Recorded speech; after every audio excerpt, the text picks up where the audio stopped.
ശിവ സംവിധാനം ചെയ്ത് junior NTR നായകനായ ദേവര കണ്ടു. ആന്ധ്രയുടെയും തെലങ്കാനയുടെയും അതിർത്തിയിലുള്ള രത്നഗിരിയിലെ ചെങ്കടൽ കടൽ കൊള്ളക്കാരുടെ ഇഷ്ടസ്ഥലമാണ്. അതിന്റെ ചുക്കാൻ പിടിക്കുന്നത് രണ്ട് ഗ്രാമങ്ങളുടെ തലവന്മാരായ ദേവരയും ഹൈരയുമാണ്. എന്നാൽ ഈ കടത്തലുകളിൽ മാരകമായ ആയുധങ്ങൾ കണ്ടെത്തുന്ന ദേവര ഹൈരയുമായി എതിർക്കുന്നു.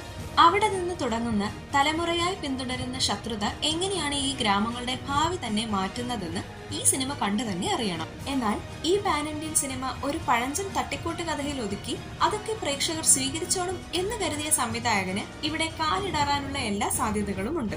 ആദ്യ പകുതിയിൽ നല്ല വിഷ്വൽസും ആക്ഷൻ സീക്വൻസും കൊണ്ട് എങ്ങനെയെങ്കിലും പ്രേക്ഷകരെ പിടിച്ചിരുത്തുന്നുണ്ട്.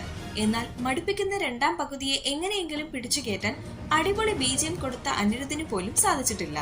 Junior NTR, Saif Ali Khan എന്നിവർക്ക് എന്താണ് നടക്കുന്നതെന്ന് അറിയാമെന്ന് തോന്നുന്നു. അനിരുദ്ധിന്റെ മ്യൂസിക്, ചില നല്ല ആക്ഷൻ രംഗങ്ങൾ എന്നിവയ്ക്ക് വേണ്ടി മാത്രം